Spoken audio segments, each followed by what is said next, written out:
Gail Quinn exiting, there are no black women coaches currently in the WNBA. And everybody trying to stomp on each other. It's reckless for Matt to dismiss it as a cash grab.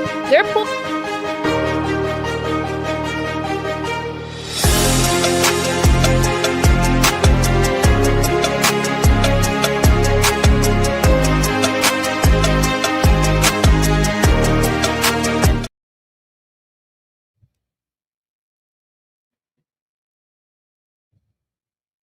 I always like to make sure it looks good before I start going. Yeah, it's cool. We'll live with it. Welcome to the No Bull Podcast, or welcome back to the No Bull Podcast. I am your host, Brianna Bull, and I'm bringing you everything basketball. Because if you know bull, you know ball. Let's get into it. We're in the final week of the NBA playoffs. Well, sorry. Okay, we're in the final week of the NBA regular season. And it's getting nasty. I mean, yesterday was an interesting slew of games because we have 14 open seed spots. Like there's 14 opportunities for seeding to change across the league from east to west. So we're going to break down some of the recap and thoughts, some things we've seen last night and the night before. And even over the weekend, I might pull up like specifically that Lakers game, but that's more so when we get to the JJ Redick segment that you see listed here. And then we'll wrap things up with the WNBA offseason.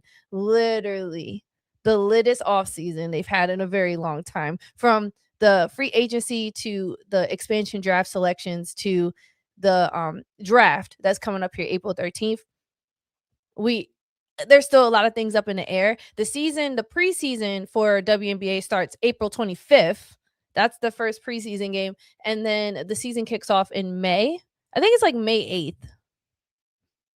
I gotta look up the exact date that it starts. It's in May. I just don't know the exact date. But just a lot of basketball to talk today. First, I want to say shout out to all my subscribers. Love y'all to death. We hit 818 subscribers right now. Never would have thought we'd get here. Thought I would just continue to make this stuff and have like a cool 20 people every once in a while. I had no idea we'd get to this point, so I'm grateful. A lot of opportunities have come with this. So I just want to keep being consistent, pushing content out. If you like what you see, and you want the community to continue to expand along with me, share this, like this, comment, especially comment, drop your take. I want to hear what you have to say. But let's get right into it. Like I said, a ton of games that happened yesterday, but I want to point out some very specific teams that have particularly been on my radar as to which teams are this final week is separating the contenders and the pretenders. And there's a lot of teams that are peaking at the perfect time. For instance, we have the Denver Nuggets. They are on a 10-game winning streak. We have guys like Cameron Johnson. I want to point him out right off the gate because he's hitting shots that when they made that trade with Michael Porter Jr., I'm grateful that he's not making a fool out of me because I was advocating for him. And at the beginning of the season, I was a little nervous. But now we see him getting comfortable, hitting those open threes, and they're giving him those looks. Their ball movement has been phenomenal on this Denver's team. Their matchup, their size has always stood out to me from the point guard through. And I think that's going to continue to put them at an advantage. They have pretty much everything an offense would require to win. And despite their bench not being as deep as I would personally prefer for a playoff run, a deep playoff run at that, I still think the Denver Nuggets are proving to be formidable opponents. And we can't forget how they even won their championship that one year where they were the 8th seed and they beat the 1st seed. So we know they got it in them. There's been a pretty decent amount of continuity amongst their core. And like I said, Cameron Johnson, he's fitting in seamlessly at this point and he's showing up right when they need it. So obviously, Nuggets are contenders. I'm not going to get too deep into that one. I do want to talk. What I will go deep into are the Cleveland Cavaliers. Their recent win over the Hawks. And while some of us probably really want the Hawks to be our dark horse, and trust me, when I say I think they're one of the most talented guys in the league right now, I stand on that. However, there are still some things that their team is navigating, because what's happening right now is they're getting these teams that they're playing against, they're losing very close, like close games, maybe by 10, because we saw them. They've had a very hard schedule to finish out this regular season.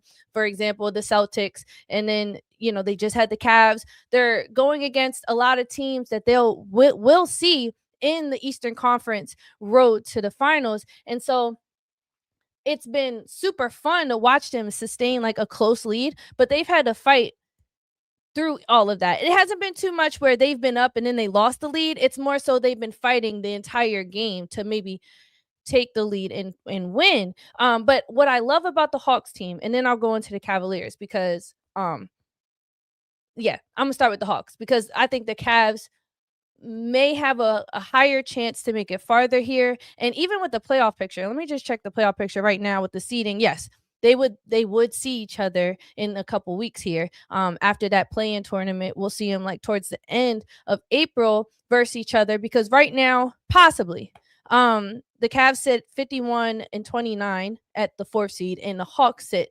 45-35. And the Hawks have 2 more games to solidify their spot in playoffs, essentially, for the rest of this week, because the Raptors are right behind them with 44-35, and then the Magic are 44-36, and the Sixers are 43-36. And so if they don't win these 2 games, they could potentially drop from 5 all the way to 7th, 8th in the play-in. So it's very crucial that the Hawks lock in. I think they're going to, though. One thing I loved about watching this Hawks team play, and what I've seen out of them that was fun to watch, is, first of all, you got Nickeil Alexander-Walker. His ability, his layup and finish package, like downhill in the paint, is disgusting. He had this one play, and I wish I could pull it up, but copyright does this the craziest things. We gotta figure that out, y'all. We gotta figure out how to navigate that one.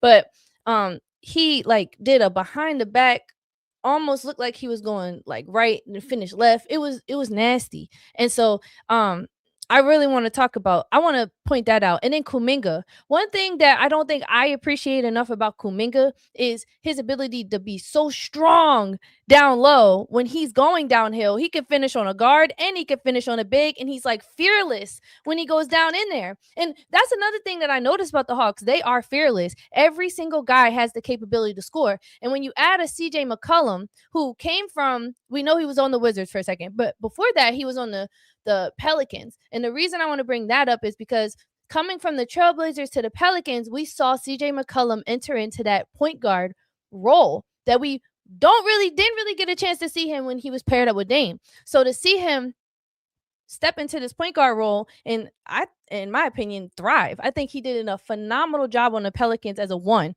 Then he gets to the Wizards. We don't really got to talk too much time, but now that he's on this Hawks team, you have Jalen Johnson. And so that allows for CJ McCollum to maybe slip back into his 2 position guard. And I love that. However, the Hawks struggle with size. They're actually not that big, even though Dyson Daniels is a solid guard. We love that. They got, I think it's Ugno. I think it's Ugno. I think that's how you say it. Ugno is one of their bigs. He's usually like their center. Mostly they like run a 5 out and they play small ball. And while their defense is cool, what I don't like about their defense is their one-on-one. They switch everything. But that then leads CJ McCollum. There was multiple times where Evan Mobley got a bucket on CJ McCollum. Jared Allen and Evan Mobley was dominating the paint. And although those guys are top level scorers, top 50 in the league as far as players go, I put Jared Allen top 50. If on a decent day, maybe top 60. You feel what I'm saying? But with those guys, it's really it was too easy. And I just think that Hawks defense, they get beat a lot. Like, one thing, they're going to give you all their energy on the offensive end, and then on the defensive, I feel like sometimes they take plays off. Excuse me. Jonathan Kuminga doesn't really slide his feet that well. It was a couple times that in spite though, Donovan Mitchell was cooking. You feel me? But why I made that comment in my previous streams about if the Hawks were to see the Pistons, or if they were to even make it out, one thing that I think they have the edge over like similar to the Pistons, one thing I think they had the edge over a lot of teams is their grittiness, because they forced a lot of turnovers for this Cleveland Cavaliers team. And even though James Harden, I'm jumping from topic to topic because James Harden, right, disappointed me in the fourth quarter specifically. He first of all, he gave up a lot of points, and they forced a lot of turnovers for him.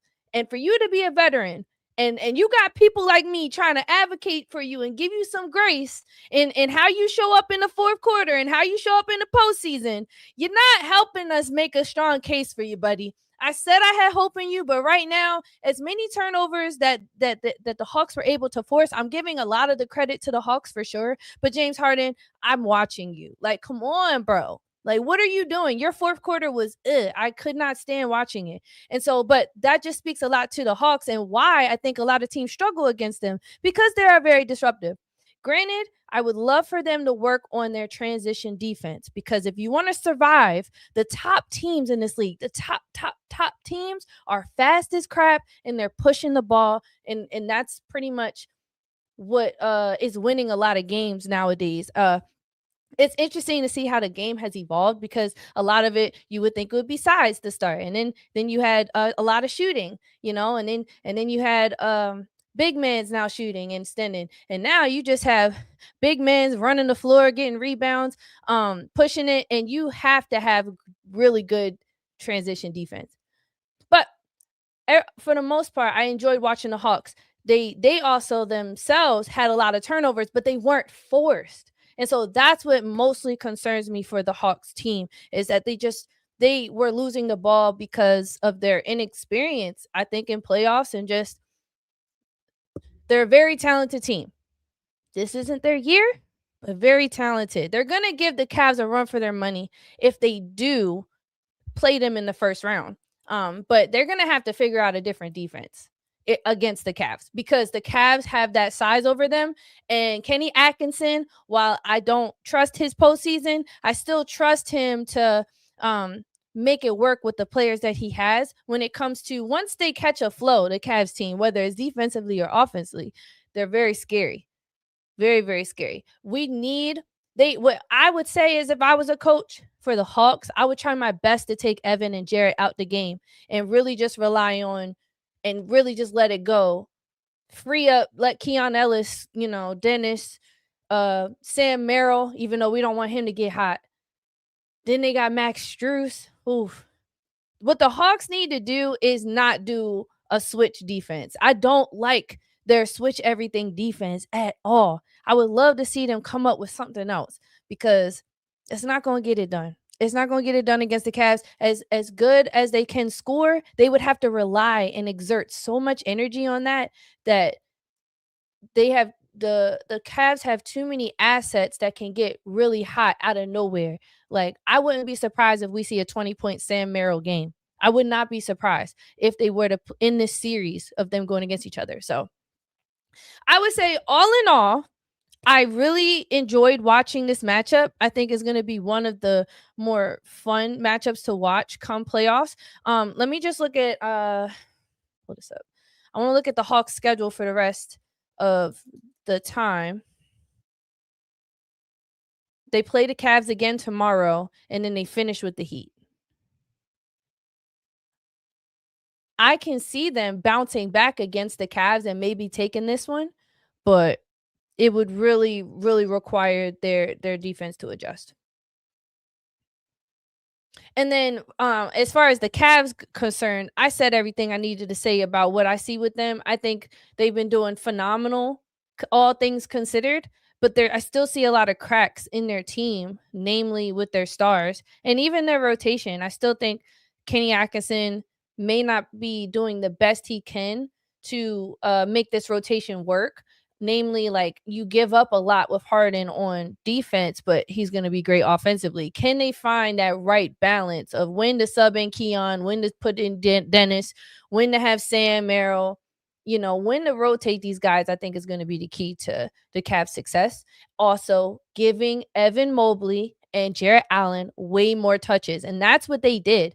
And I don't know if it's because they knew the Hawks size was at a disadvantage, so they're like, okay, feed them, feed them. That's our game plan for this particular team series. I think it should be their game plan for every team they see, because if you have that much attention in the paint, you're gonna for sure allow things to open up for guys like Strus, Sam Merrill, goes down the line. I mean, Spider, Harden, they're gonna get there, so that's why I'm not really too concerned about them. But I think I would just say the last thing about the Cavs and the Hawks, and I can't wait to see them play tomorrow again, just to see what adjustments that they've made from last night's game. But I think the Hawks are scary nasty. Scary nasty. And I love the fact that Donovan Mitchell even made a comment. He said those are talented guys and we just had to bring it. Like there was no other option. That was pretty much what they're saying. Like it's really no other option against the Hawks. You have to bring it, because if you don't, they're gonna get one on you. And so I really would love that. If they were to make it out, they would end up playing, I think, either the Knicks or the Raptors, whoever is that 3 and 6, right? That's how it works. Playoffs, brackets and stuff. I don't know. Anyway, wait, I guess I can look at schedule. Okay, yeah, no. All right, let's move on to the Spurs and the Trailblazers. I want to talk about what the Spurs look like without Wemby and without Stephen Castle. And I will say, kudos to the Spurs organization. They did not let us down. It's no shock or surprise that the Spurs are so fundamentally sound despite how old they are. But it's the cherry on top, the fact that guys like Dylan Harper and oh my gosh, what's the light skin one? Oh, don't tell me. It's Dylan Harper and then the oh, he's like a baby. He has the most babyest face ever. He looks like he's like, I think he's 19, but bro, he looks like he's 13. Guys, I don't want to cheat and look it up. Go ahead, tell me. It's Dylan Harper and then it's the other. Is it like Cody? No. It's a young guy. He's light skinned. He was hitting shots last night, and his name is escaping me right now. I hate that for me. Anyway, we saw the six. Wow, it comes into my mind. We saw the 6-man player of the year, possibly a candidate, a high strong candidate, KJ Keldon Johnson, and we saw Luke Cornett, and we saw De'Aaron Fox. I think De'Aaron Fox was the leader of this, right? And then you had Champagny. I think it's Julian. Julian's on this team. I think he doesn't give you a lot offensively, but he does a lot of other things that are super helpful. And I think that's why the Spurs play him so much. But you had him. And then, bro, what is his name, guys? Carter Bryant. Thank you. Carter Bryant. You're the best. Okay. Carter Bryant hit wide open threes that's so necessary. I think they continue to swing the ball around. They didn't really change up their game plan too much, despite having not both of their top to the area 51. You feel what I'm saying? So it was really fun to watch them against the Blazers. I will say though, the Blazers with, Scoot Henderson's back, and of course Denny is a force to be reckoned with, and even what we saw with Drew Holiday, what I didn't like about their team is they don't swing the ball enough. I don't think they move it around enough before they score. They for sure rely on just like one pass. I saw a couple times Drew Holiday took like terrible shots, and then it led to easy points for the Spurs because they're going to capitalize. One thing about the Spurs is they capitalize.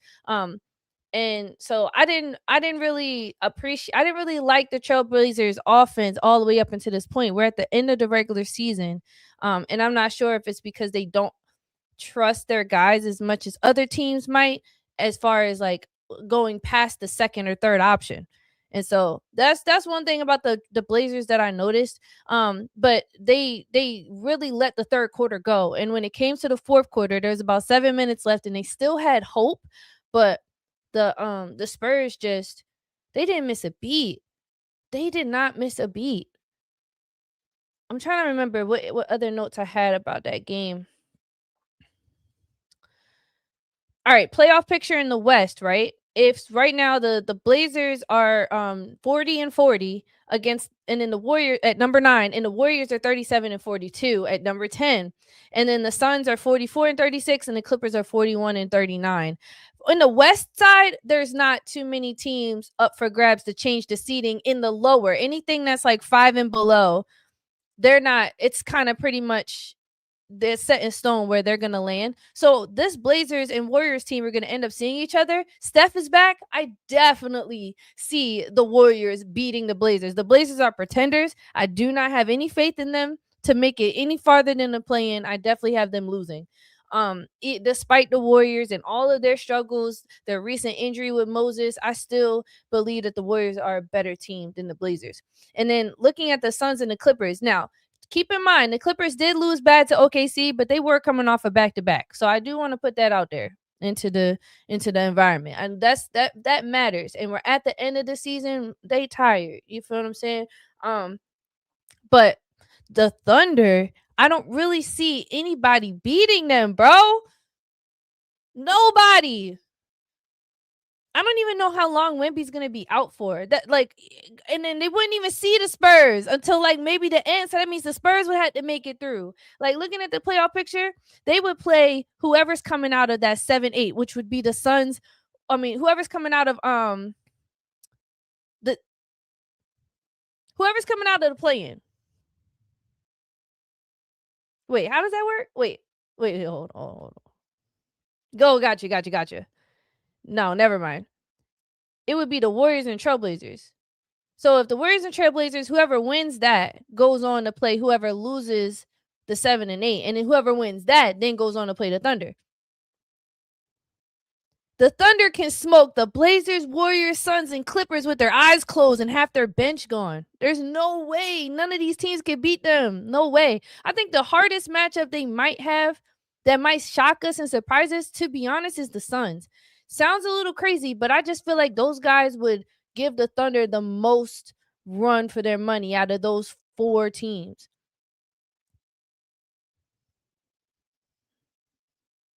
But let me look up Wemby's injury real quick.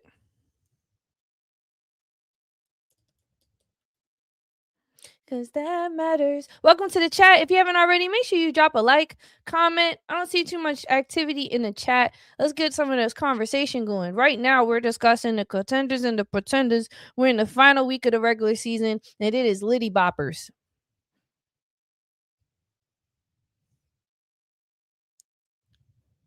Right now, I'm looking up the Spurs and Wemby and Steven Castle just to see the vibe. So Wemby, he was out yesterday, but he's listed as day-to-day. And in Castle's knee, he's out, but he's also listed as day-to-day. I don't know if the Spurs are trying to gatekeep that injuries and not like really put too much on the radar, but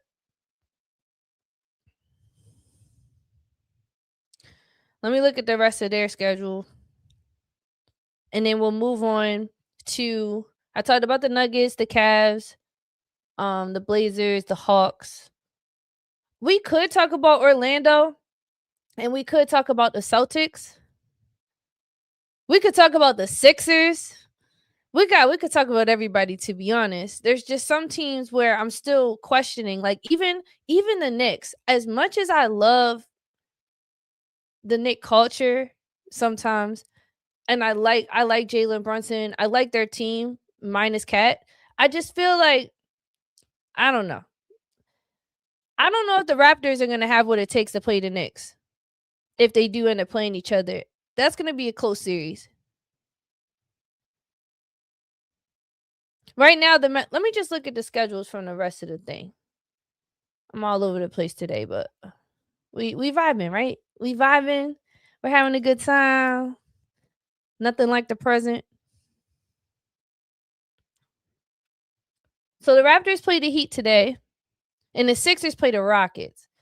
The Sixers, this is a huge game for them. And then the Celtics and the Knicks are today. Oh, my God. Guys. Celtics, and that's why I'm saying this week is lit. Super lit. Just because these teams are so close, because we got the Knicks are 51-28, and the Cavs are 51-29.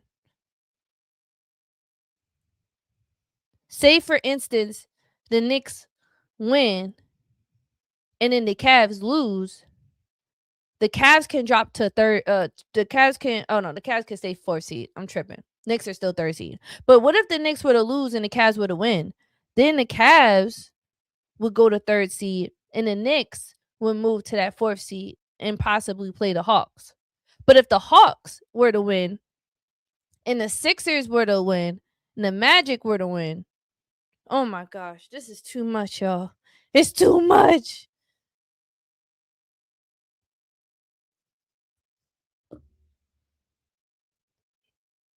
Okay, hold on. Where was I at before I said all that? Knicks versus Celtics tonight. Nasty. I got the Celtics. 100%. 100,000%. I absolutely have the Celtics winning tonight, hands down. Let's see what the odds are. Just see what the house is saying. The house got the Knicks winning -5.5. Interesting. The lowest tickets are $368. Lord. Let me check the injury report.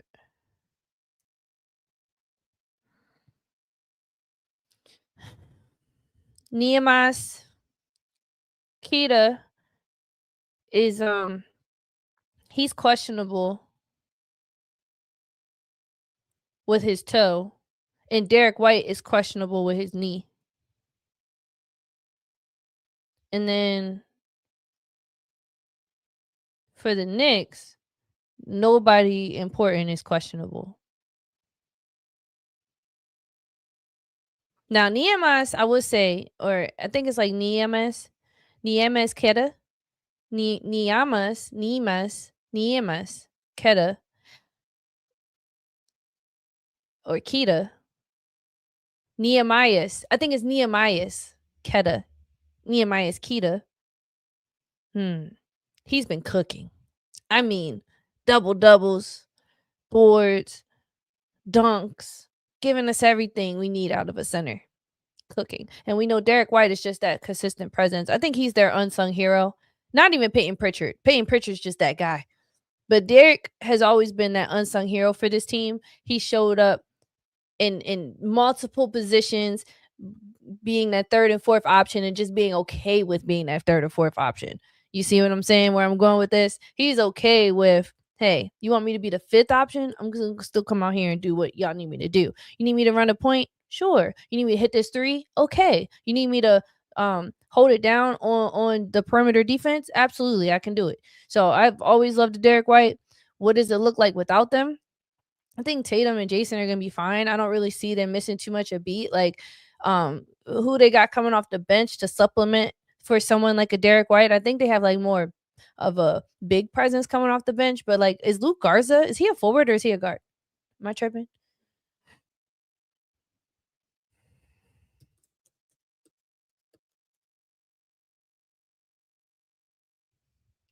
Oh, he's a center. That's not who I was thinking of. Bear with me. Bear with me. Some of them look alike. My fault. Hugo Gonzalez. Hugo can come off and do some. He can do some things. They be putting a lot of trust in Hugo. Hugo and Luke kind of look alike. I'm sorry to these men. They got like the same haircut, but like Hugo, like he comes off, man. He plays just as hard as Derek White. I'm not too concerned with them losing Derek tonight. Now, I know Nehemiah or Nehemiah.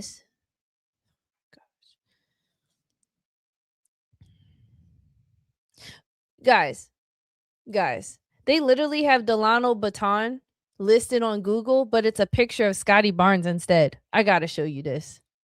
I absolutely have to show you this. There's no way. Hold on. You have to see this. No, yo, y'all have to see it. Hold on. God, this is too funny. Hold on. Let me go here. Y'all have to see this real quick. Cause what the heck is going on? They literally got Delon Baton or Batoon or whatever.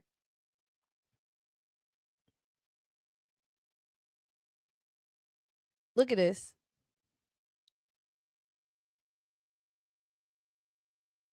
You see this in a picture of Scotty Barnes. Please tell me you see this right now.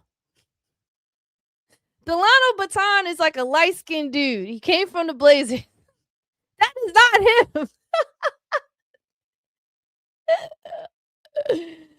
Yo, that is hilarious. That is too funny. Okay. Anyway, I still got the Celtics beating the Knicks tonight. What y'all think? Y'all think the Knicks have figured it out for themselves offensively? Because we know Mike Brown has changed their offense up drastically, where Cat was mostly like their number one option. It looks like he got ISO plays for OG Anunoby. And he has Mikal chilling in the corner / short corner, or he might do like a cool little pull-up jumper, you know. And then he got Cat, who, depending on how they match up against him, I think he's able to.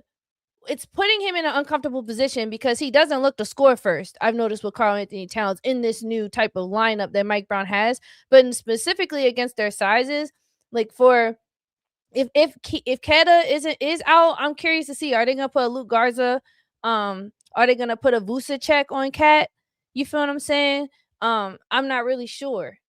Vucevic's definitely probably gonna start, and I'm just trying to figure out who's going to be tasked with guarding Karl-Anthony Towns, and will we be able to see him in his regular offensive form that we've seen from him in the past 2 years on the Knicks team? You see what I'm saying? Because in the past few games, I just feel like he looks a little different these days, and he's trying to trust the process probably. But if to elevate his play puts him in an uncomfortable position to maybe look for that extra pass first and then try to go up for a shot, then so be it.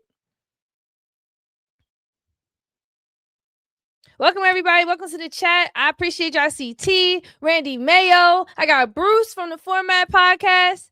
You know, if you know bull, you know ball. All right. If you haven't already, make sure you drop a like. Appreciate everyone here. We're just talking about contenders, pretenders for this final week in the regular season before we go into the play-in. There's teams that have really a hard schedule. There's some teams that are fighting for seeding. And then there's other teams who are battling with injury. And so, but you know who isn't battling with injury? The Detroit Pistons, because who's back? Mr. Cade Cunningham. Not only did he come back, he came back swinging with a double-double. He said, collapsed lung where? We're back and we're better. I didn't understand. I was Googling collapsed lungs because, you know, I'm not a doctor, but whoever his doctor got him back right. You know what I mean? I don't know. I don't know what inhaler he got, but I want it. Whatever inhaler he's using, I want it for myself. Yo had a double-double on his return back with his team, and he looked phenomenal out there. Like and you can see the confidence of his team increased with him back and returning. And Asor Thomas looking like an offensive genius a little bit. Oh, hold on, I didn't know you had that type of offense in you. Still being scrappy on defense. He was everywhere in the court, getting boards, making great assists, scoring. Like I just think 137 to 111. Now, granted, they did play against the Bucks. Let's keep that in mind. However, I loved and honestly, he wasn't even like the leading scorer of the game, and I think that's what excites me. He like did almost everything else for their team. Cade Cunningham only had 13 points. He was 4 for 9, 4 for 8 from the 3. And 1 for 2 from the 3. He was 6 for 11, and he had 13 points. And he had 10 assists. And he had a block. He had a steal. Now, he had some turnovers, but that's okay. You have the ball in your hand most of the time. I understand. Don't you worry your pretty little head. You feel what I'm saying? Duncan Robinson, 8 for 13, had 20 points. Jalen Duren, 21 points. Ronald Holland off the bench, 18 points. You mean you got 1, 2, 3, 4, 5, 6, 7 guys in double digits for the Pistons? That's the type of difference maker Cade Cunningham is for this team. And with a team who is primarily dominant defensively, for these guys to generate that many points and have that many guys. Oh, I think I missed. Whoa, my bad. No, they had Karis LeVert. Oh, no. Okay. Oh. I misread that one. Okay, but still, and they went deep in their bench too. I mean, Dennis Jenkins had 9 points. Karis LeVert had 7. Stewart had 8. Paul Reed had 10. Like, they're gelling. They're excited. Their leader is back. Much respect to JB Bickerstaff. One thing I will say that I love watching him, because I just went to a Sixers game and I saw the Pistons play for the second time this year in person. Still no Cade, but I did get to see Jalen Duren, which was cool. But the point I'm trying to make is I love JB Bickerstaff's energy. He stands there like this. Wait, hold on. He leans in too. That's the JB Bickerstaff pose. He does not move. He does not sit down. He does not sit down. Like, I love it. I take him over Nick Nurse any day. By the way, Nick Nurse, count your days. It ain't looking good for you. But we'll get to the Sixers in a minute here. I know that they just pulled off a nasty win and their big 3 went stupid. And so did BJ. Let's stay track with this Pistons.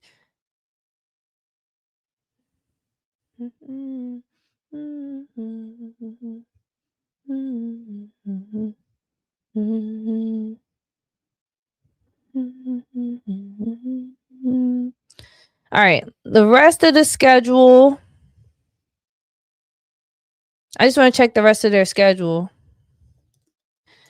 So, I was definitely one of those people who are advocating against the Pistons actually making like a strong playoff run. I really don't have them coming out the first round. But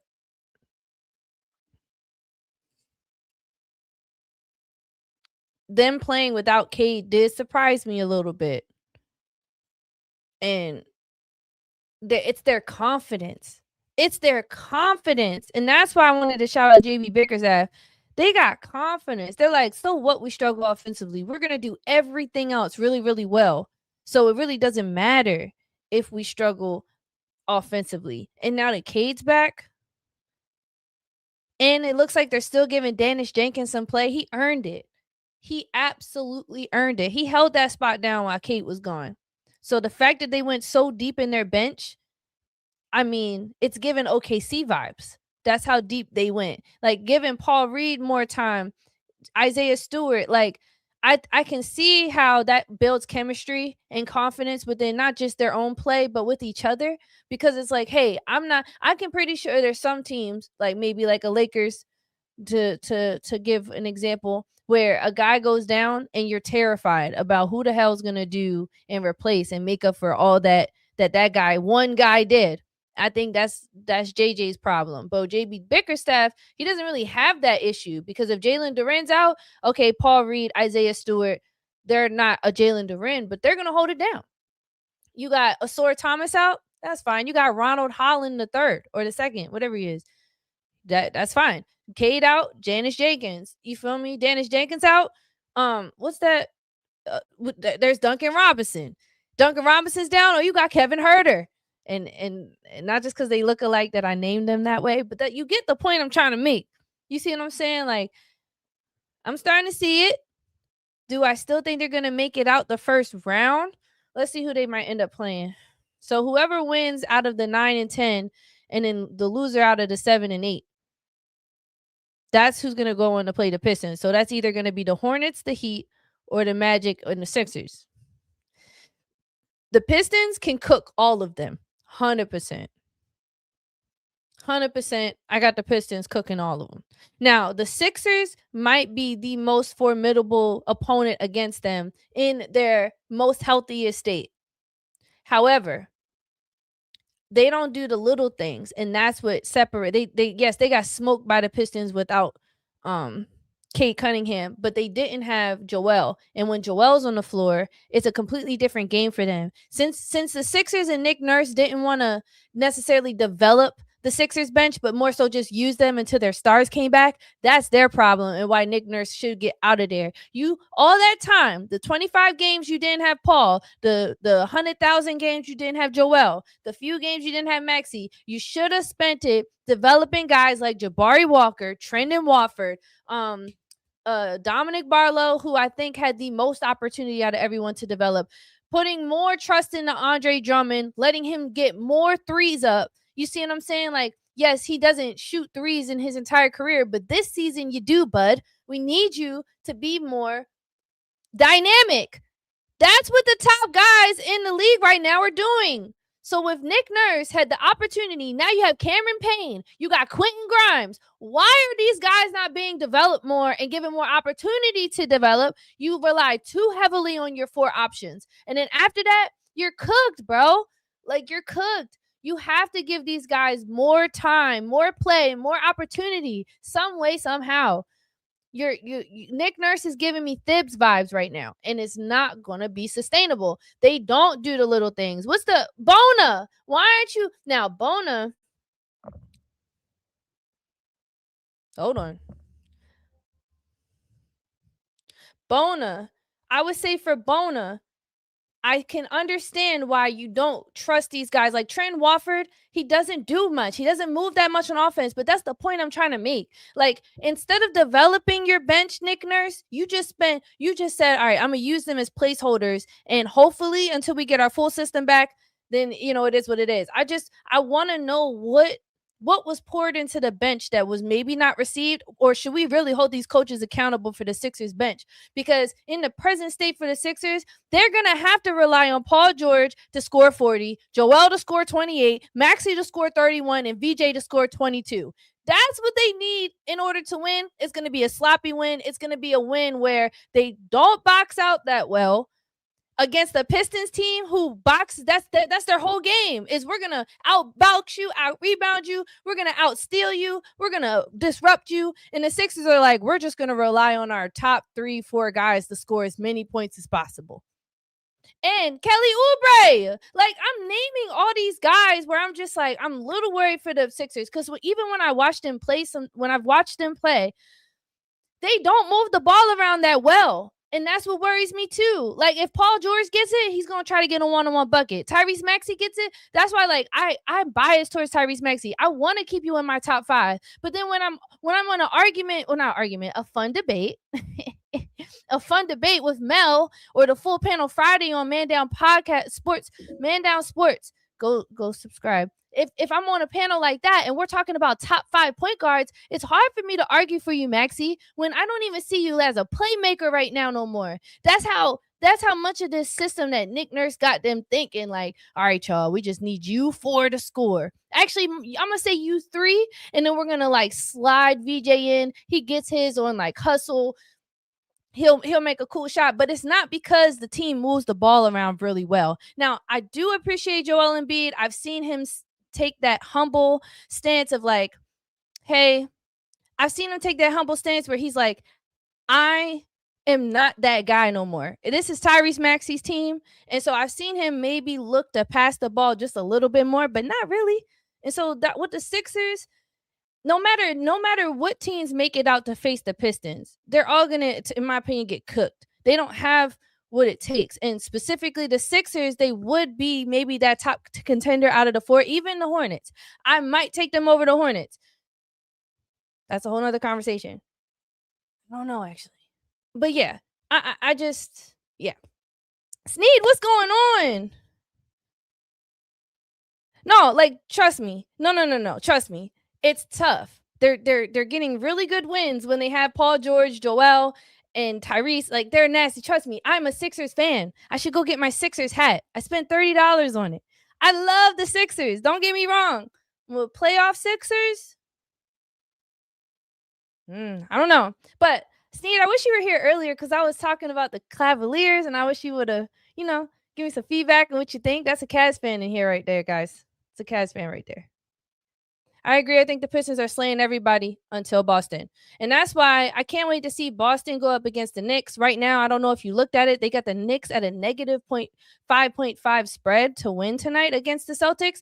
And like I was saying earlier, they don't have Niemes, maybe. He's questionable. And then Derek White is also questionable. So not really sure. And Knicks are going to be at their full health. So, yeah. I was going on a little tangent here. Let me look at the East playoff one more time.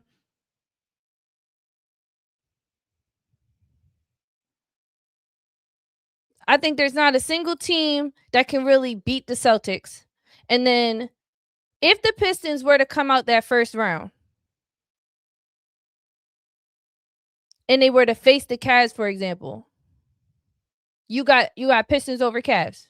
What y'all thinking? Drop in the chat. What y'all thinking?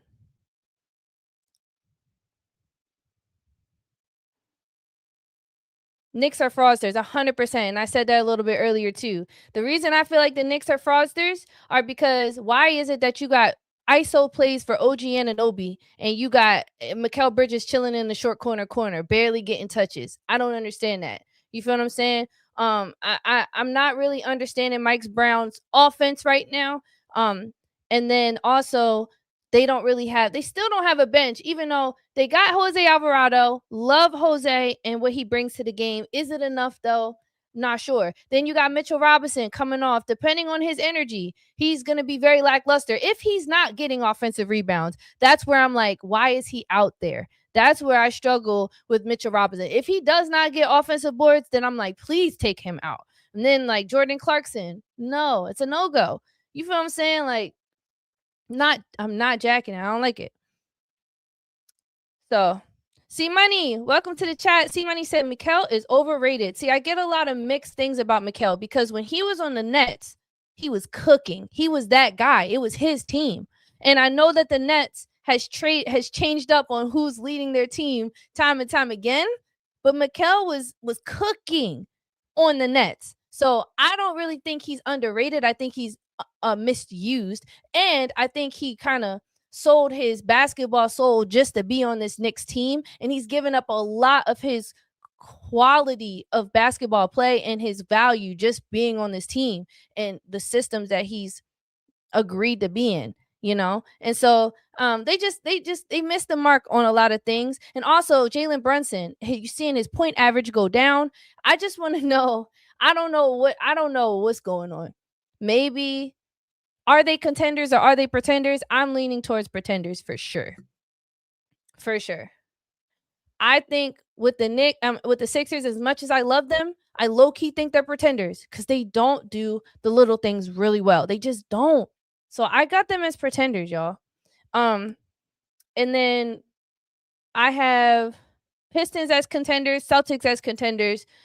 With the Raptors, I got them as pretenders. I got the Hawks as, I don't even want to say they are or not because I just think they just need another year, maybe two, and they need more size. So I'm not going to give them contender or pretender. The Cavs, I think the Cavs, I'm going to give them contender with a little hesitation because I still have a slight bit of hope, just a little bit, a little tiny bit of hope in them. If they give Evan Mobley the ball more, please. I want them to work in, then go out. Go work in, then go out. Force teams to take away your big option and then let it flow from there. Like, I would rather give them more room in the backcourt than have them not even have the front court as a priority, because we can see when that starts to slip away for the Cavs and how detrimental it is to their success. We need Evan to get more touches. And then on the West side, Trailblazers are pretenders. Warriors, pretenders. Suns, pretenders. Clippers, pretenders. Rockets, pretenders. Nuggets, contenders. Spurs, contenders. Thunder, contenders. Wolves, pretenders. Pretenders. Lakers,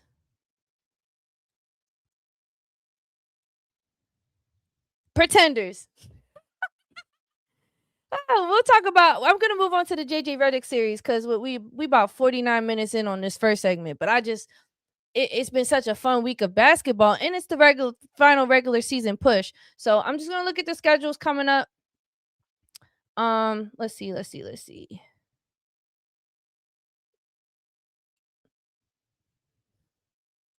So we talked about tonight's games. Tomorrow's games, we got Pistons and Hornets, which should be really good because the Hornets could potentially come out and end up facing the Pistons. So I think that's going to be a solid game to watch, especially with Cade coming back. And then I want to see the Hornets in that pressure. You feel what I'm saying? I want to see them in that pressure because playoff picture, they're 43 and 37. The Sixers are 43 and 36. Magic are 44 and 36. And we don't even need to mention the Heat, but the Raptors are 44 and 35. So if the Hornets can clinch playoffs, that would be so dope for them because then they can maybe face the Knicks. They don't have to play so many games just to get to the Pistons. Or would it behoove them not to would it be a win-win for them either way? Because you want as much playoff practice as possible before you get to the actual real contenders in this playoff series or run. So we don't want them to stop while they're early or while they're ahead, but would you want them to have more practice in the play-in? Does that make sense what I'm saying? The Cavs and the Hawks see each other again, and like I said, that's a big game for the Cavs than it is for the Hawks. It's a big deal for the Hawks, don't get me wrong, because if not, then they could end up being in the play-in. But I think for the Cavs to sustain that seeding, it's important. Maybe it's more important for the Hawks. Needless to say, I think adjustments will be made, but I don't know. Not a big fan of their defense right now. They're switch everything defense. They're too small to be doing that. And then it's like they really don't have any other choice. And then they got the Pelicans and Celtics, not really tripping off that. The Raptors and Knicks are going to be a really good game because they currently sit in the playoff picture playing each other at 3rd and 6th seed. And so that's going to be interesting.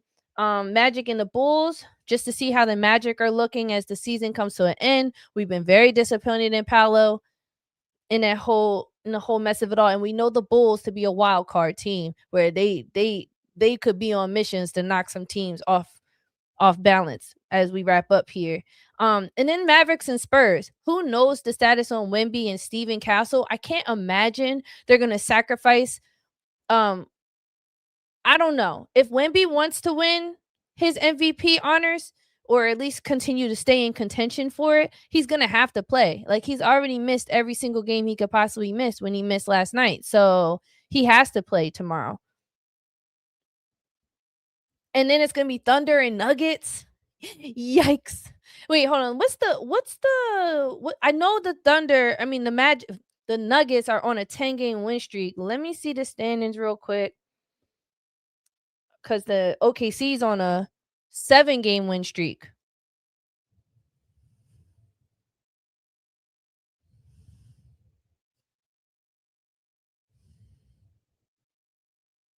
Yeah, they're on a 7-game win streak, man. They are on a 7-game win streak. So to see the Thunder and the Nuggets matchup, that's going to be this is a bigger game in my opinion for the Nuggets, because the Nuggets finishing so strong, and we even seen it on the women's side. For I would say it's starting to look very similar because the Las Vegas Aces did not have a strong start. They were very lackluster. You almost were wondering, like, y'all were the champions, like, in the previous time. Like, all right, you got the best player in the league on your team, and y'all look like this, like Becky Hammond. What you doing? You see what I'm saying? That's how it was kind of feeling with this Nuggets team. And so to see them finish the way that they are, it seems very similar. And they play at the Nuggets. So the Wolves and the Rockets game is gonna be cool too, because the Rockets are also on a 7-game winning streak. And then Anthony Edwards, what's up with him? What's up with him? Let's look at some injury reports real quick. I think that's gonna be a great game too. We got a lot of great games coming up here, y'all. So Julius Randle is out yesterday. Gobert was out yesterday. They rested Ayo. They rested Ayo, and then Conley rested as well. So AE's back. They could have been gearing up, and that's smart, I guess. They could have been gearing up for tonight's game. Possible.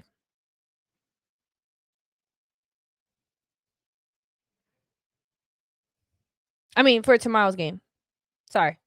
Against the Rockets. That could be smart. But looking at the playoff picture and where they sit, they're 47 and 33, the Timberwolves. And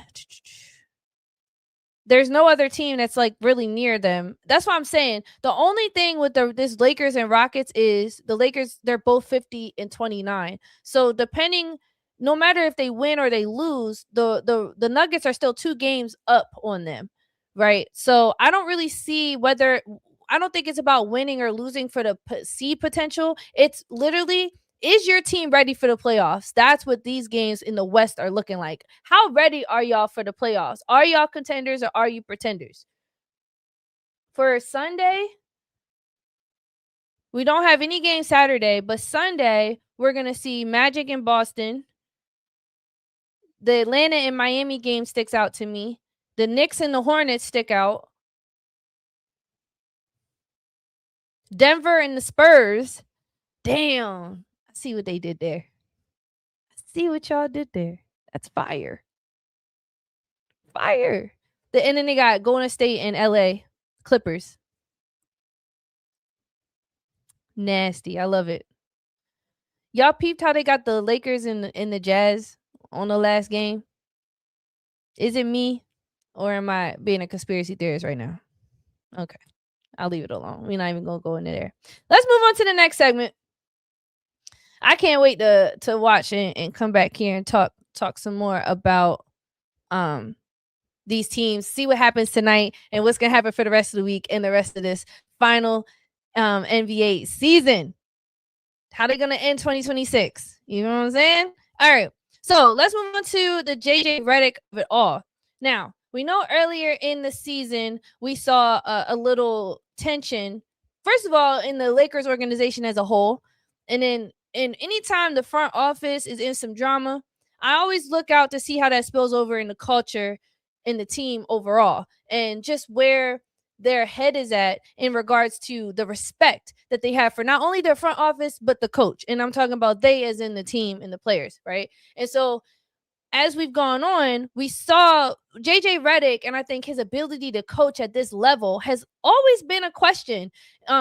Especially when he was named the Lakers coach, it's like, okay, he played well in college, he played well professionally, like he's done great things for the game, but does he have what it takes to actually coach? And not only are you coaching, you're coaching one of the greatest superstars of all time, LeBron James, and then now Luka. You see what I'm saying? And then if you look at everybody else on the team, you have an Austin Reeves who's declined his contract multiple times because he wants more money.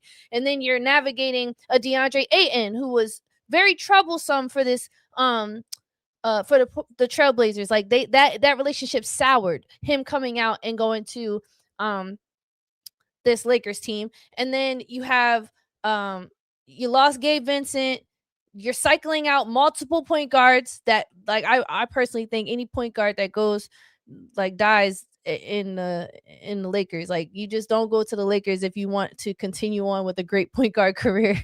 Don't go to Lakers. But I'm just saying, like, I'm trying to think.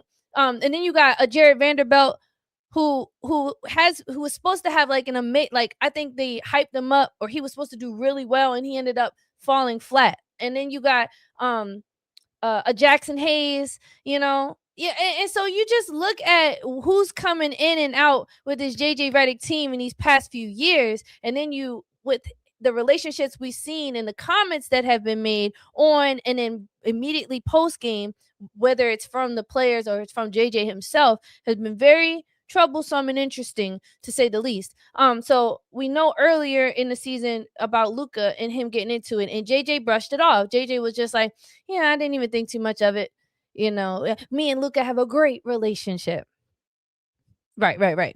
And then you fast forward, you hear his comments, what he said about Rui Hachimura, what he said about Jared Vanderbilt, and him and Jared having some tension. And it's not the first time we've seen tension on the Lakers bench. Even when it was like LeBron giving a side eye to DeAndre Ayton, and people were making memes like, DeAndre, count your days. Like, this is not a joke. So I think with this culture and with JJ as a coach, he definitely seems like a young enough guy to be on the cusp where he's not the same as a Houston Rocket coach. Like, I always get a name right. Is it Eam or Ime? I don't care. I'm sorry. Adoko or whatever. It just seems like it's different levels of respect, or versus a Steve Kerr. Like, Steve Kerr he always gave me the impression like he just one of those, like, he don't care. He could give two craps. He's almost out the door. Like, he has his favorites and that's it. But with JJ Redick, I do notice he challenges his team, and I'm super grateful that you're a coach like that. But what has that changed? What has that done? And I know that they've been because of Luka and the history that he's making, he's definitely carried this team through some wins to get them even at, what are they, fourth or fifth?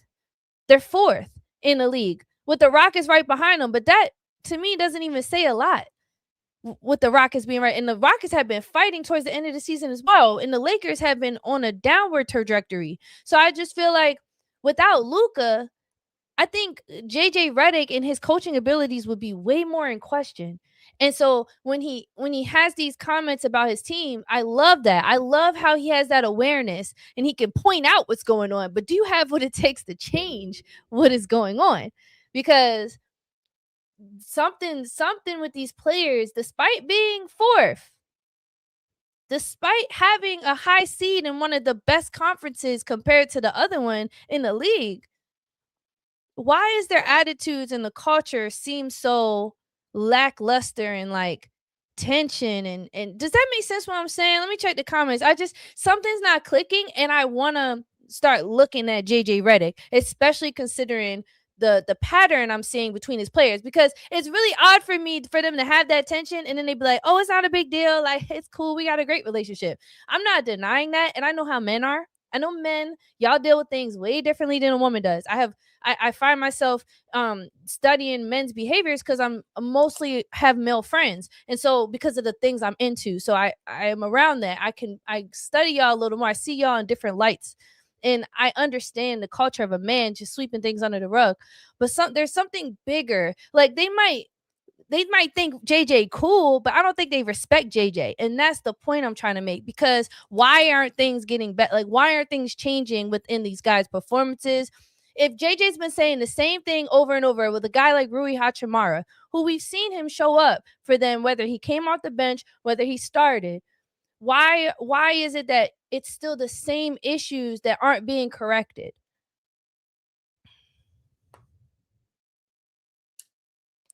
Smee said, JJ said it at his opening presser. I'm here to get the most out of every single player. JJ is a podcast scammer.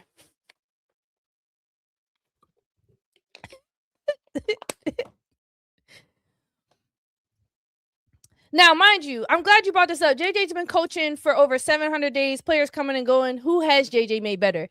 JJ's record is 101 and 65.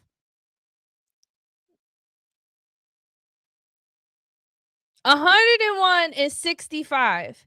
I just feel like they're stepping all over him in practice. I don't know. I don't feel reasons why I know is like I've been in manager positions before, and I've seen under different teams, and I've just seen where, or even like I've been a part of a team, and no matter how many times we might all love our manager, but that don't mean we listen to our manager. That don't mean we respect them. That don't mean we don't think we can get away with certain things. And so I don't know if any of this has to do with LeBron and Luka and how much power and influence they have, and not just on their team, but the league in general.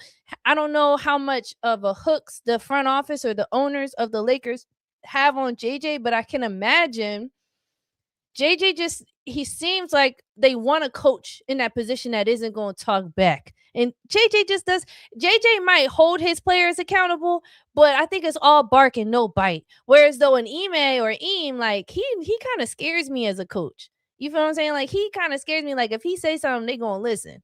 And they better listen. It's going to be an issue. And he just strikes me as the type of guy who don't care. He don't give a F. He has a certain way things are going to be ran. And it seems like that's how the Rockets they're going to listen to him. Same thing with what's another coach? The Hornets coach, we could say for him. JB Bickerstaff, the same for him. Those are guys that I think are coaches. Missoula, those guys truly have great relationships with each other, the players and the coaches. But with JJ, I'm not buying it.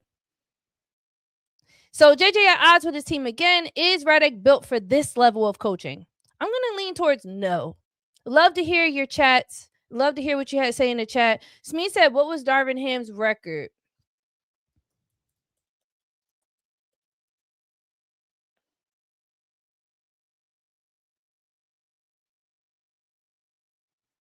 Overall, his coaching record. Come on, load for me. His record with the Lakers was 90-74. He was 2-0 in the play-in, 9-12 in the playoffs. I mean, they won the chip the first in 2020. I mean, he had the Western Conference appearance, champion in 23.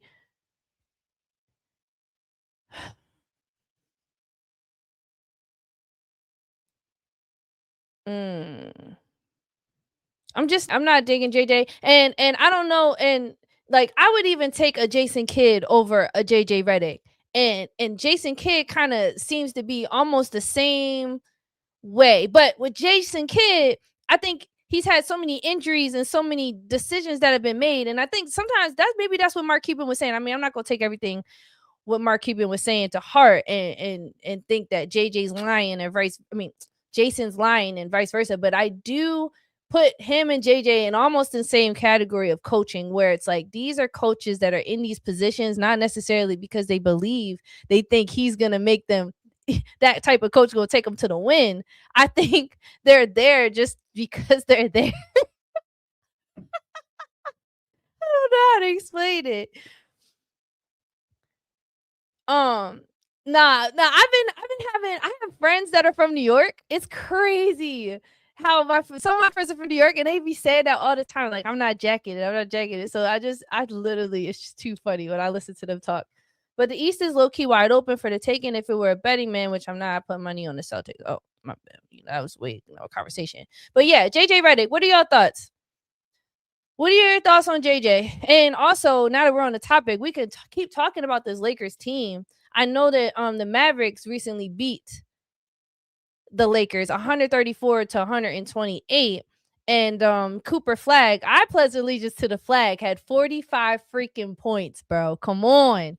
Come on. And he shot 14 for 27. So when he had the 51-point game, he shot 30 field goals. So he's scoring in the normal. And this time he went to the free throw line and shot 15 for 17. But for his 51-point game, he only went to the free throw line. He was 7 for 7. So he did not shoot that many free throws to get that 50-point game, mind you. But looking at the Lakers, LeBron had 30, Rui had 21, Jake LaRivera had the 14, DeAndre Ayton had 13, and Luke Kennard had 15, and Jackson Hayes off the bench had 23. And it looks like they started DeAndre, but Hayes actually played a lot more. But that's what I'm talking about. Why is it that you invest in the DeAndre Ayton? Whose idea was that? DeAndre's prime, he's gone. He's done. It's cooked. He's no longer going to be greater than what he was when he first came in the league. It's over with. We're never going to see that DeAndre Ayton again. I'm convinced. Cooked, bro. Jackson Hayes' issue is his fouling, but it's also because he's under a JJ Redick leadership. I haven't seen. I think what makes Jackson as decent as he is his hustle and his energy. That's it. It's not because they've been developing and we've seen a solid progression in his play. No, that's not it at all. I want to go back and watch this game, but who the Lakers play coming up here? Oh, they got an easy schedule. That's what I'm saying. Like, Mamma Mia. They played the Rockets and then they play Golden State tonight. I think that's gonna be a big game. And then what's the word on Luka? I know I saw somehow he's going somewhere across the country to get a miracle shot for his hammy.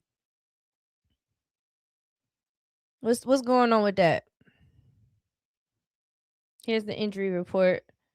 We got the Lakers, LA Lakers.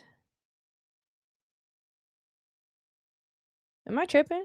They don't even have the Lakers on here. It just says LA Clippers. So is he good to go? Luka good to go?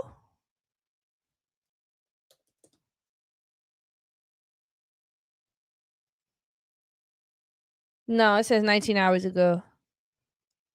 Wait, 12 hours ago says Lakers get massive update on Luka return from Europe.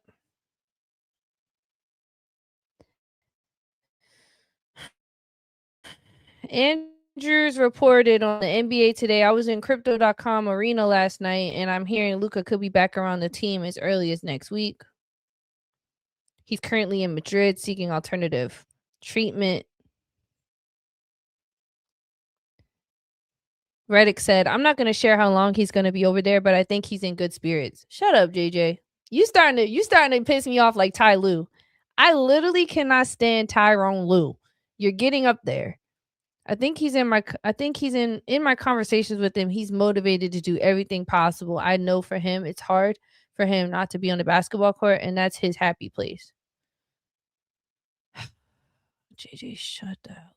He's one of the handful of guys that really play year round, and it's not just international competition, but he likes to be in a gym.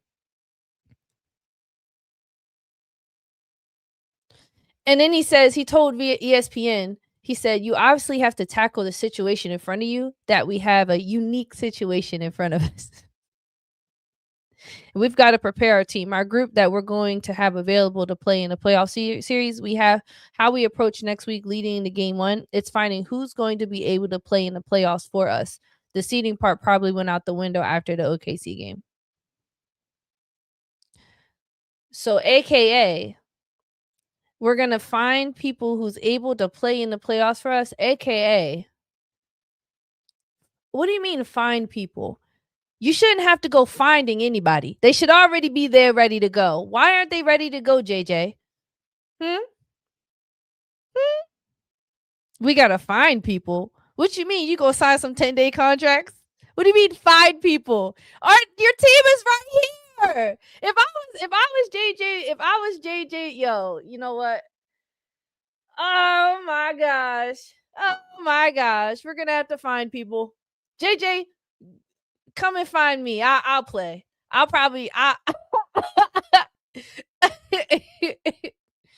know what? I don't even want to play with you, JJ. That's crazy. All right. We're going to have to find people. Get out of here. Okay. Let's keep moving on. I'm over JJ Redick. And we're going to wrap up with the WNBA. This is an hour and 12 show. It's bringing me back to my roots with just talking and analyzing stuff like that. Go back all the way to my earlier episodes. So, always a pleasure. I appreciate everyone for tuning in. I'm on the road to 900 subscribers. There's my Instagram and my TikTok where you can find reels of my content in like bite-sized, chewable 1-minute reels or whatever. And then there's just other updates that I give on those platforms. Check the post tab in my YouTube, and there's quizzes. Like if you want a good quiz, you're bored at work and you want like a fun quiz, come to my YouTube channel and answer the quizzes that are there. I do all types of different quizzes from each league. Super fun. They're hard. I try to make them as hard as possible. We're like stumpers, but you'll learn something. All right. And then yeah, just share this, spread the word, and I appreciate everyone's engagement. We got Duke YB _1. Hey bully. Hey, what's going on?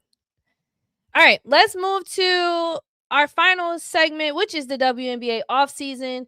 This is going to be one of the greatest WNBA seasons on the books. I can feel it in my bones. They took forever to reach their negotiation, but they reached it. But what we have gotten out of that, the production, the conclusion, the impact per se, no, the product of the CBA negotiations is a dominating, phenomenal, miraculous, I'm trying to find all the words, free agency. And then we have two new expanding teams, the Toronto Tempo and the Portland Fire added. So there won't be 13 teams, there'll be 15 teams this year. So we got to see rosters shaken up during the expansion draft. We still have unrestricted free agents. I'm talking the biggest, most talented names like Breonna Stewart, Asia Wilson, Alisha Gray, still on the free agency, and they have not yet made their moves, signed their contracts. And we know that the women now can get paid more. So with more pay, different cap spaces, expansions, and the WNBA draft is coming up here April 13th. That's what I wanted to talk about. Let's look at the current I want to first talk about the two expansion teams and see who they selected. And then we'll move on to the free agency. And then we'll take a gander at the draft and looking at the picks because we know like some big trades have happened. And I saw 6 Foot Aquarius was in the chat earlier. I think it was breaking news. I haven't checked the source on it yet, but he said that Rickea Jackson from the LA Sparks has been traded to the Chicago Sky.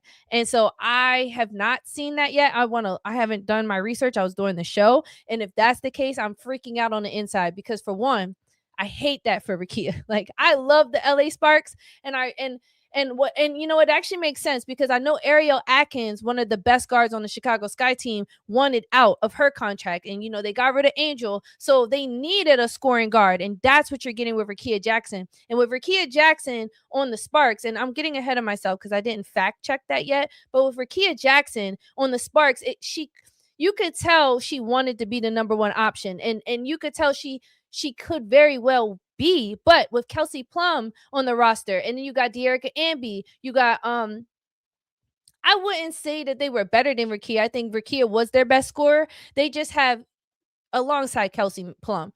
I think Rickea played better defense than Kelsey because she's taller, bigger. She could play against a guard. She could play against a forward. And so Rickea, she just still had that youth to her, that rookie to her. You could tell she wasn't comfortable in all the shots that she was taking, and she was taking a high volume of shots. But I think for her to thrive, she has to be the number one option. And with the LA Sparks team, that wasn't going to always be the case from game to game. But if she goes to the Chicago Sky team, 100%, I could see her getting the number one option even over Camila Cordosa, their current player, their former, I guess, last year's player of the year. So, a lot to look at from there. But first, let's just look at this, the WNBA expansion draft rosters. All right, so let's start with the Portland Fire. Let's just do it. They had the number one pick, and they went with Bridget Carlton. And Bridget is coming from I believe the Minnesota Lynx, alongside Nafisa Collier and Courtney Williams. So that team, which kind of shocked me to see her as the number one pick in this expansion draft, but not really, because Bridget Carlton is somebody you would want to build your team around. Not necessarily for her to be the number one option, but if you want to lean towards what a Golden State Valkyries is and you have a star emerge like we saw with Kayla Thompson, I think Bridget Carlton has the potential to be that for a team. And so don't go all, I think it was a smart move. Don't go all in on like a superstar and that being like you live or die by them. Go all in a fundamental, solid forward big who does defense, offense, leader, formidable, can play 35 plus minutes. Go with the Bridget Carlton. I think that's genius. Not only did they go for Bridget Carlton, they got Maya Caldwell from the Atlanta Dream. And what Maya did so special is when she was on Atlanta Dream, right? Guys, it'd be a lot to keep up with. I think she was on the Atlanta Dream. Anyway, she was playing behind Jordan Canada. She was playing behind Alicia Gray, Ryan Howard, like all these people that came before her. I'm pretty sure she was on the Atlanta Dream. Let me just double check. I wish JT was in the chat. JT is a Atlanta Dream fan.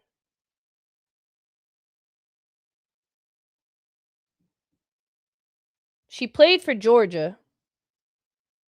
Yeah, she was on the Atlanta Dream. She was behind so many guards that she didn't get that much time to shine. And I think she's a solid guard. Like she's gonna bring what they need in a starting point guard, and I would start her. Then you also got Chloe Bibby, who coming from the Indiana Fever. I was like, okay, I see what y'all are doing here. They also pulled Louisa Gallagher from the Chicago, no,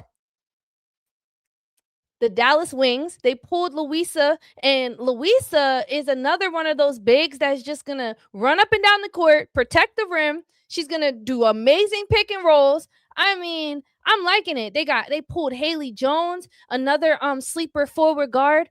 And then their best grab, I think their absolute best grab was Sug Sutton. My heart was hurting because I'm from Baltimore. I decided my team in the WNBA is going to be the Mystics. Sonia Citron is my absolute one of my favorite players in the league, but next to her was Sug Sutton. And Sug, and I hate that they selected her and they didn't protect her. Why did you not protect her, Mystics? Because they had amazing chemistry. Like, that team was about to be solid if you kept the continuity. But Sug Sutton is now on the Portland Fire, and she's going to start. She's scrappy as a guard. She's a great playmaker. She can shoot the three, that's not her first, like, that's not her like, her bag goes pretty deep. She's not a big finisher, but she'll take the pull up, but she is a pass first guard. She's a pure point guard, and any team would be lucky to have her. So kudos to them. I'm looking. They got Emily Inkster. I'm sorry, Emily. I butchered your last name, bro. They got, what I like about this Portland Fire team is they might not be the quickest bunch, because Sug, she might be small, but she's not that fast. She's not as quick. She can blow by somebody, but this is going to be a rock you to sleep type of team. This is going to be a I think they're going to be middle of the pack type of team. And they might surprise us in with maybe their consistency, maybe their efficiency, but I see they're going to be dominant in the paint. They're going to get you on a lot of pick and rolls. I would love to see which one of these guards are going to end up being their shooter. But for the most part, I see what they did here, and I'm rocking with it. It's cool. Let's move on to the Toronto Tempo, right? Now, here's another person that they snatched from the Sparks. Like, the Sparks, they should have did a better job. They probably were like, we got Cameron Brink, Kelsey Plum, Azurá Stevens, De'Erica Amby. We got, now they don't have Rakia, maybe. I got to look that up. And then they lost Julie Alleman. And what Julie Alleman did was play better defense than Kelsey Plum. Now, can people blow by her? Absolutely. But what Julie does is she's definitely a point guard, right? But she's bigger, and she's scrappy. She'll poke the ball out. She's real crafty on defense. You feel what I'm saying? Like, she'll steal the ball from you, and she can also shoot at the top of the key. Don't leave her open. And so I like Julie. Does she move around a lot offensively? No, but that could work for some teams. They also got Lexi Held, a steal. They got Marina Mayberry from the Connecticut Sun, and she's coming off her injury. She's ready to be cooking for them. They pulled Christy Wallace from the Fever. They got Naraya Sabali. They pulled another person from the Lynx, Maria Klindakova. They got some other shorties from overseas, and I'm looking at this team, right? They got Aaliyah Nye. I ain't mad at it. I think it's a cool team. I like it. We got to see. Who do I think got a better team? Honestly, the Toronto Tempo, they got dogs on their team, but I'm a little more excited for the Portland Fire team. Just looking at it. They're not really, neither team are really scorers, by the way. That's the thing about these teams. That's why I'm like, these selections were very interesting. Very, very interesting. I mean, the most we're going to see is probably Marina scoring, probably being their go-to option here on this Toronto Tempo. I think Julie Alleman and Marina Mayberry are going to be a really good duo. Really fabulous. It's going to be fun to watch those two girls play, for sure.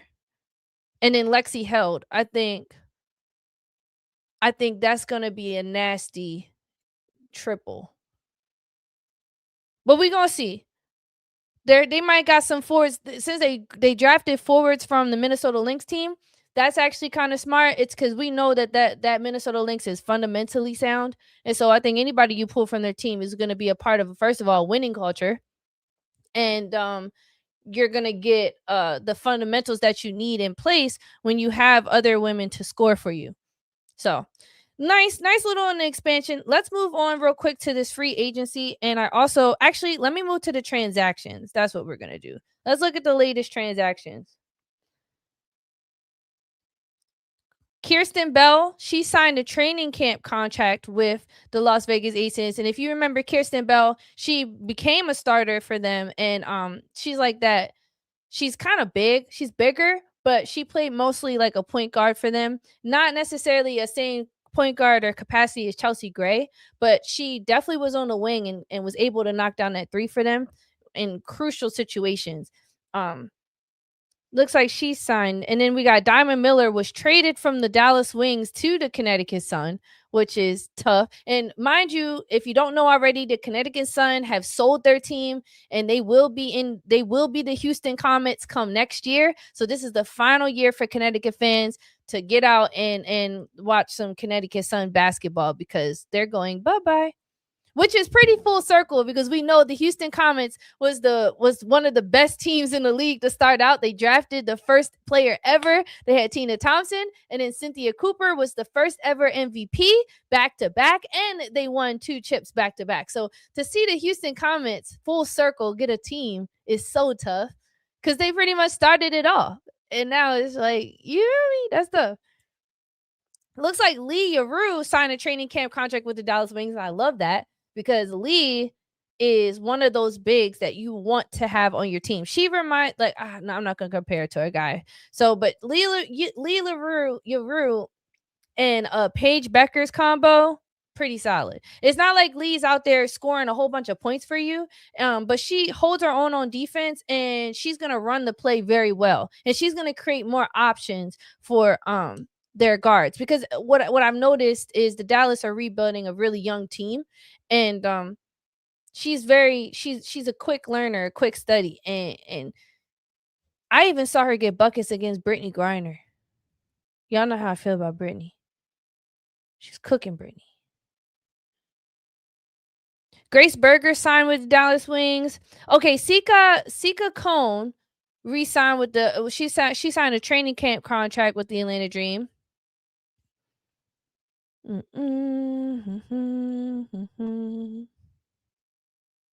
just going down the list here.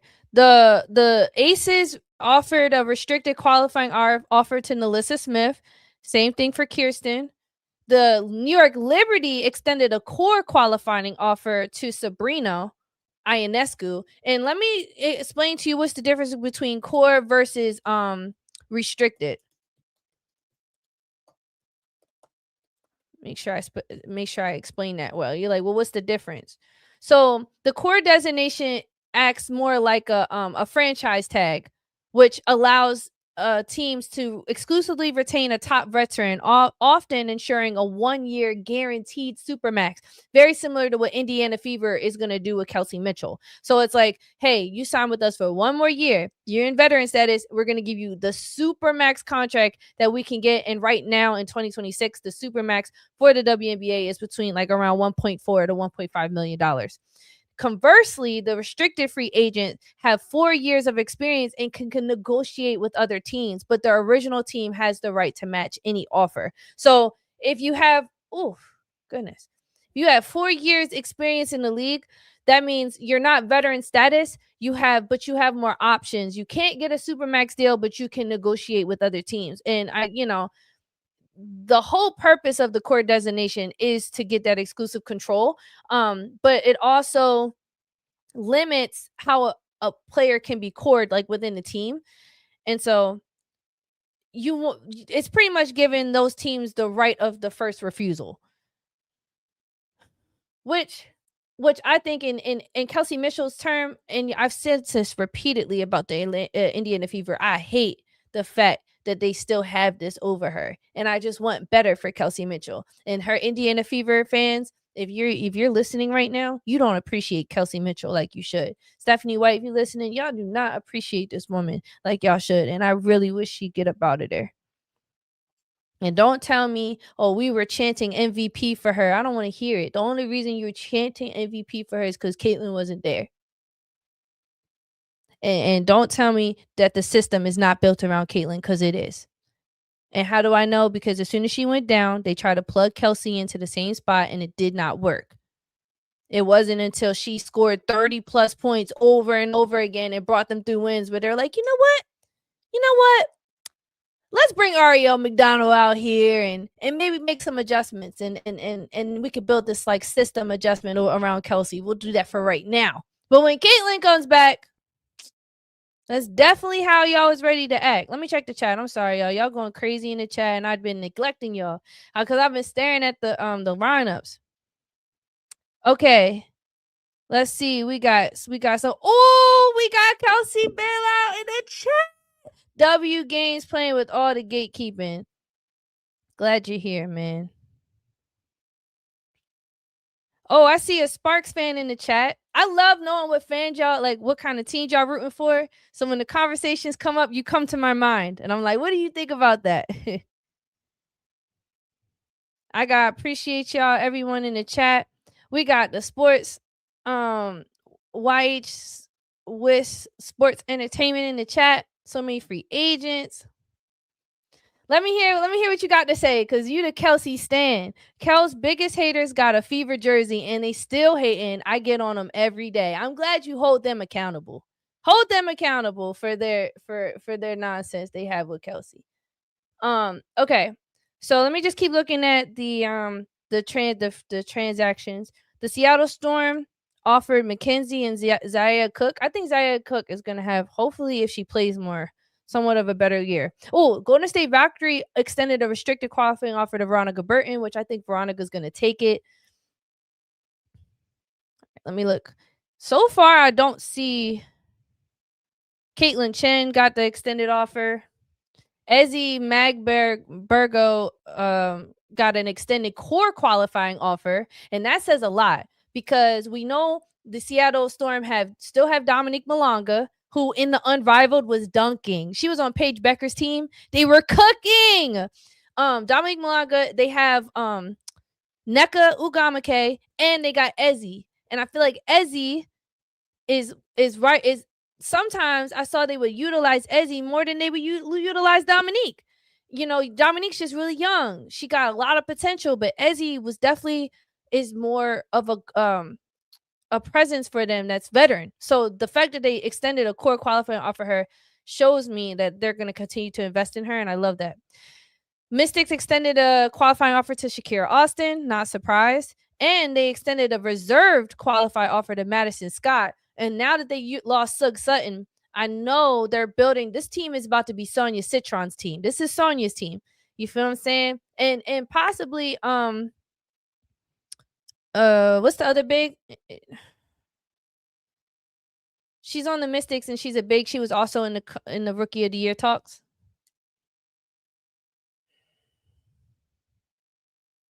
I feel bad. It'd be a lot to keep up with. It shouldn't be no excuses though, right? I should know everything.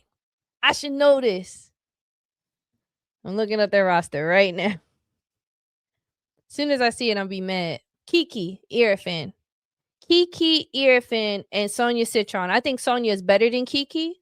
But that could just be like what type of basketball player that you like to watch. You see what I'm saying? Me personally, I'm a guard. So I lean towards more like a Sonya. Shorty is cold. But then, like, if you're a bigger player, you might lean towards a Kiki.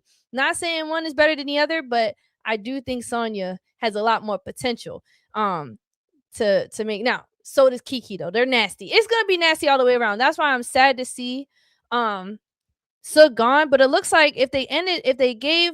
So Madison Scott is 1 year. She was a rookie last year. She came out of Mississippi. She's 6'2", and she would be like a guard. She's a guard / forward.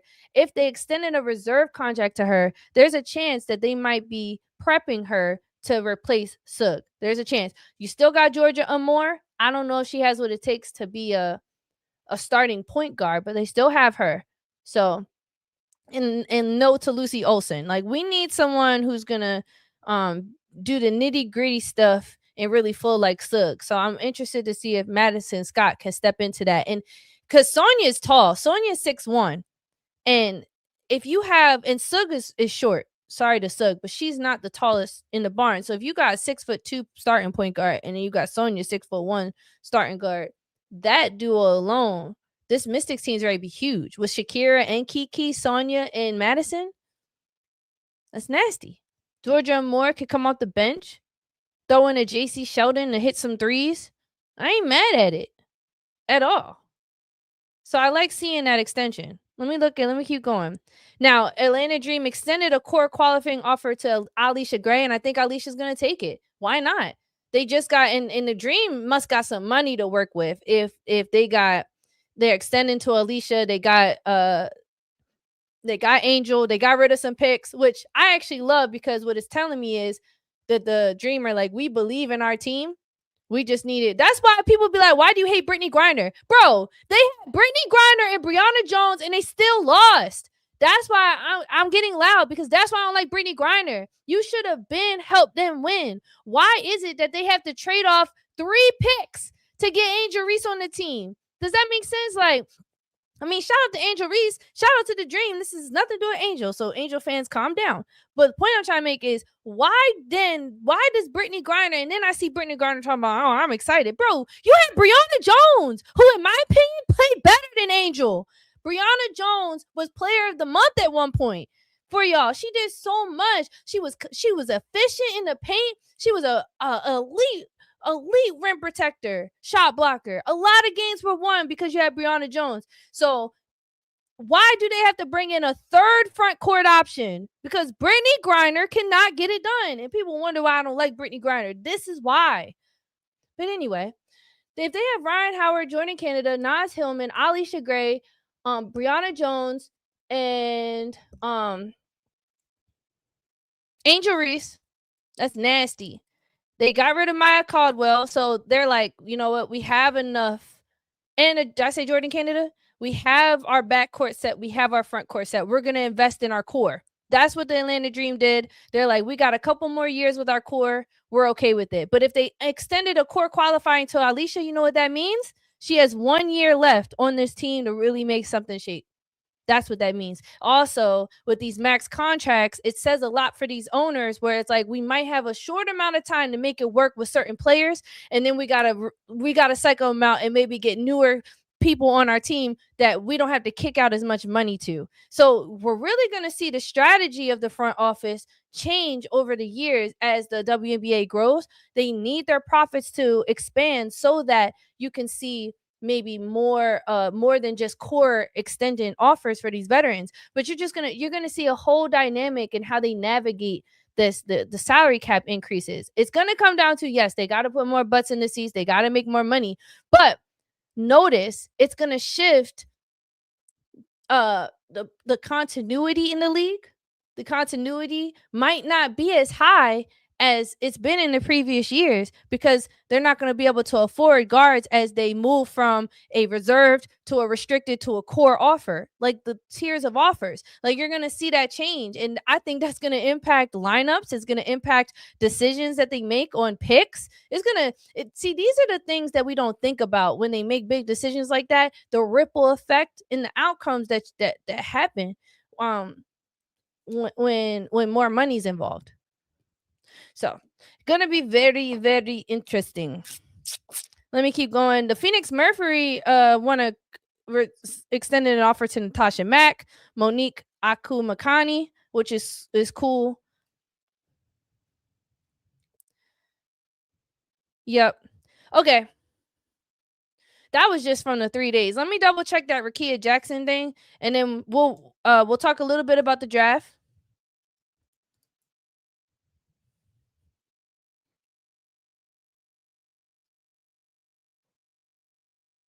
Okay, Sparks Guy discussing a Rickea Jackson trade. Nafisa Collier, Kelsey Plung among players to receive qualifying cores. Not surprised. Brianna Stewart already announced she intends to and Sabrina intends to stay with New York, which I'm kind of surprised. But what does that mean for Jonquel Jones? Because she's also on the free agency.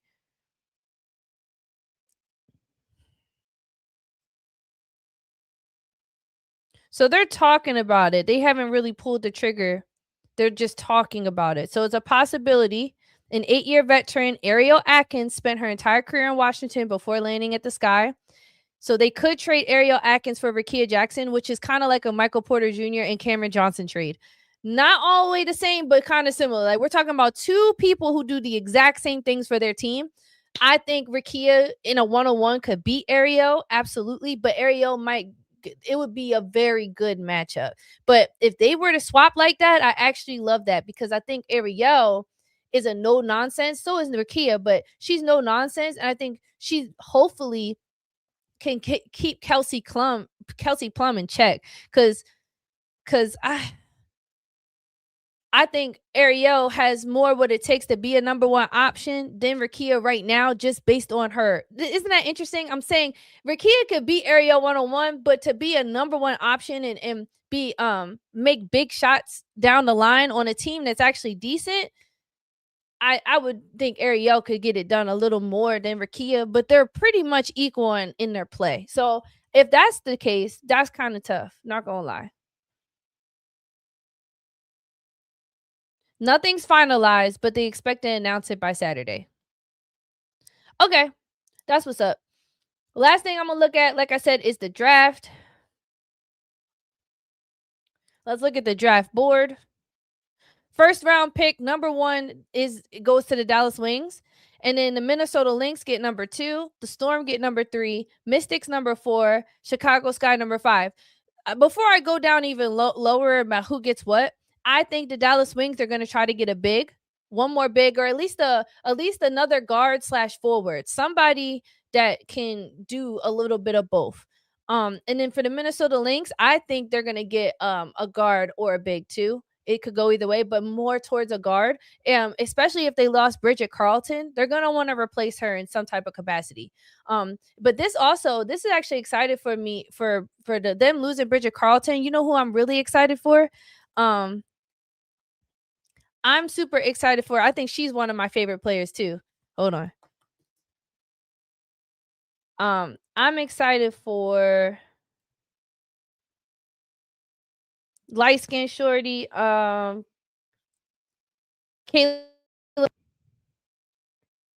I love me a Kayla McBride, yo. She's a dog. A freaking dog, bro. And I think she gonna, if not, move to that starting lineup. Because what they probably gonna do is Nafisha, Courtney Williams, Jessica Shepard, Kayla McBride, and Alana Smith, maybe. And then they're gonna bring off Dejanay Carrington off the bench. Because why not? She's energy. Bring Natisha Heidman and Dejanay Carrington off the bench, bro. They're gonna start Kayla McBride. Since Bridget's gone, they're gonna start Kayla, bro. 100%. Kayla's cold. She's cold, dummy. She gonna have a great year. Okay. And then Seattle Storm, they're definitely gonna need some guards. For sure. And then the Mystics, I can anticipate the Mystics should draft a guard. Draft a point guard. Y'all need it. Chicago Sky, y'all need everything. 5th pick, whatever you go with, y'all need everything. So, Golden State Valkyrie with the 8th pick, when you get an 8th pick in the first round, that's low-key a sleeper pick. Like, Golden State Valkyrie made playoffs last year. I can anticipate they're going to do even better this year. Washington Mystics get 9th pick, and they got 11th pick. Oh, yeah, they're cooking.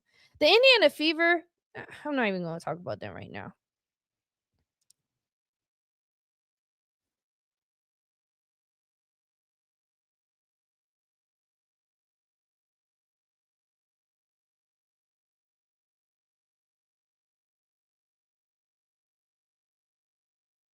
Now, I'll be honest with you. Do I know all that much about college girls? Not that well versed, guys. Not that well versed at all. But is Shorty from UCLA, that tall girl, number 21 maybe? Is she number 1 pick? Y'all think she gonna be number 1 pick? Lauren Betts. The UCLA center, Lauren Betts, and then there's Connecticut guard Ozzie Fudd. And then the center Afam from TCU. Oh, wait. The Spain national team, Awa, and then the TCU guard, Olivia Miles, shorty cold. Bro, if the Mystics can get Olivia, oh my God. That would be so tough. I trust the Mystics to develop their rookies. Look what they did with Sonya. Look what they did with Kiki. Look what they did with Shakira Austin. I trust them to develop their players. Absolutely. And then wait, what were the picks again? See, I be getting myself all crapped up. The Dallas Wings could definitely get Shorty from UCLA, and then the Minnesota Lynx could definitely grab the other Shorty. And then the Mystics get number 4. I hope they get Olivia, bro. Because the Seattle Storm still got Skylar Diggins, so why would they need to invest in the I don't know. I don't know. I'm excited. Y'all excited? Let me check chat. We got Mel from Man Down Sports. What's goody, Mel? We got Humble Sports TV said, great show. I appreciate that, man. Thanks for tuning in. And it's a deep draft is loaded. That's what I'm saying. This is one of the greatest the most important WNBA off season yet. It's the greatest, most phenomenal. Keep your eye out for this season. I will be locked in. The league pass, the WNBA league pass is like $40. Now I wouldn't be surprised they up the price because inflation. You feel what I'm saying? It could be 50, but I can't imagine it being as much as the NBA league pass. So go ahead and invest that. Invest it. Let's lock in right now with the WNBA, okay? It's ready to be lit. It's already lit, but it's about to be lit. Flugé. Ooh, I don't know.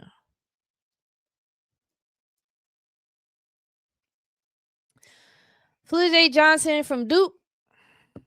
LSU. Flugé. Oh, bro. Looking at, I know exactly who you're talking about. TCU wouldn't be anything without Shorty, bro. I watched her play against. Who did she play against? Bro, she can finish at the rim something nasty, and she'll hit the 3. I like her downhill game more than her shot, but cold. Well, just looking at it, 1, 2, 3, 4. I don't think I think I'm not gonna hold you, bro. The Mystics could grab her just based on the draft placement over Olivia, maybe. Cause Chicago Sky got 5th pick. What if they were to grab her? What if? It's gonna be between the Mystics and the Chicago Sky. I don't think the Lynx or the Storm are gonna try to grab her. I think they've already invested into their guards. Maybe the Storm, because no, not the Storm, because they got Brittany Sykes. She's very ball dominant. They got Skylar, and then they got Gabby didn't have a great season, but she's more like a forward though. But I can imagine maybe they would stack their backcourt, but I don't see them doing that. And then what's Shorty Erica Wheeler too? The Seattle Storm are still like, we're gonna stick by our guards. I mean, we're gonna stick by our vets. That's what Seattle Storm is giving me. But I don't know. The Mystics maybe though. The Mystics absolutely, bro. Or the Chicago Sky. If Golden State Valkyrie got her, would be crazy. Tiffany Hayes, Veronica Burton. I think they let Kayla Martin go. I think they waived Shorty.